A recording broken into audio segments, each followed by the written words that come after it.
பகவத்கீதையில் 3வது சாப்டரில் 12வது ஸ்லோகம்.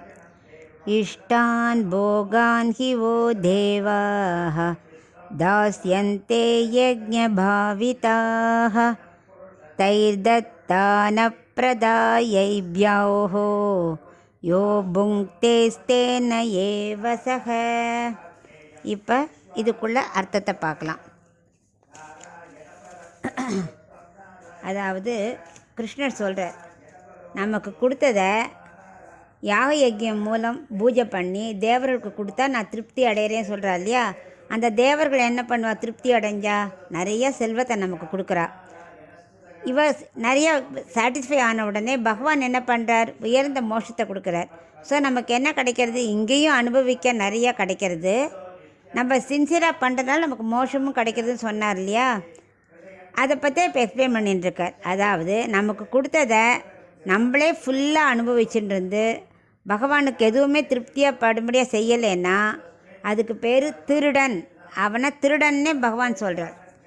இது திருட்டுக்கு சமம் அப்படிங்கிறார்.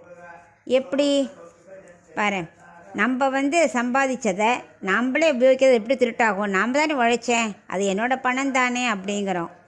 அதுக்கு பகவான் சொல்கிறார், பாரு, இந்த பூமியை கொடுத்தது நான், இந்த உடம்பை நீயா உண்டாக்கின, அதை கொடுத்தது நான். மழையை உன்னால் வரவழைக்க முடியுமா? முடியாது. ஸோ எதுவுமே உன்னால் முடியாது, எல்லாமே நான் உருவாக்கினது. நான் என்ன பண்ணியிருக்கேன்? நீ அனுபவிக்கணும்னு கொடுத்துருக்கேன். ஸோ அது நீ ஃபுல்லாகவே நீ அனுபவிப்பியா? உனக்கு கொடுத்த பிரதி உபகாரமாக எதாவது நீ செய்ய வேண்டாமா? அதுதான் இப்போ தேவருக்கு செய்கிற பூஜை. தேவ பூஜைன்னா என்ன? அன்னதானம், குலை வெட்டுறது, ஒரு ஏழை குழந்தைய படிக்க வைக்கிறது, இப்படி எத்தனையோ பெருமாளுக்கு கைங்கரியம் பண்ணுறது, இப்படி எத்தனை இருக்குது. அதனால் அவர் கொடுத்த செல்வத்தை உனக்கு கொஞ்சம் ஃபேமிலிக்கு செலவழிச்சுண்டு பாக்கிய பகவானுக்கு பிரீத்தி செய்கிறதுக்காக திரும்ப கொடுக்கணும். நான் மட்டுமே அனுபவிச்சா அதுக்கு பேர் திருடு தானே அப்படின்னு கண்ணன் கூடுறார். அப்புறம் அதுக்கு எக்ஸாம்பிள் சொல்கிறேன். இப்போ வண்ணான் இருக்கான், நம்ம துணியெல்லாம் அவன்கிட்ட துவைக்கிறதுக்கு கொடுக்குறோம். அவன் யூஸ் பண்ண மாட்டான், அப்படியே திருப்பி கொடுத்துருவான். அவனுக்கு அது வேண்டாம். அதை மாதிரி தேவர்களுக்கு நமக்கு கொடுத்துருக்கா, அதை அப்படியே அவளுக்கு திருப்பி கொடுன்னு நான் சொல்லலை. அவளை மாதிரி வண்ணான் மாதிரி அப்படியே திருப்பி கொடுன்னு நான் சொல்லலை. அப்புறம் தானம்ங்கிறது என்னென்னா திருப்பி கொடுக்க வேண்டாம், அது தானம் இல்லை. நீ செஞ்சதுக்காக பிரதி உபகாரமாக தேவர்கள் உனக்கு கொடுக்குறா.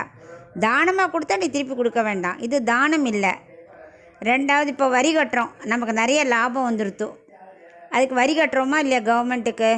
அதை மாதிரி உனக்கு நிறைய பணம் வந்துடுது. எதனால்? பகவான் பிரீத்தி அடைஞ்சதுனால.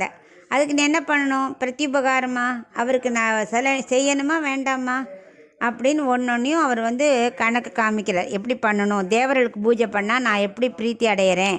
அப்படி இல்லாமல் அவனே வச்சுண்டா எல்லாத்தையும் தனக்கு என்னோடதுன்னு வச்சுட்டானா அது திருட்டுக்கு சமம் அப்படின்னு அவன் திருடனே அப்படின்னு அவர் விளக்குறார்.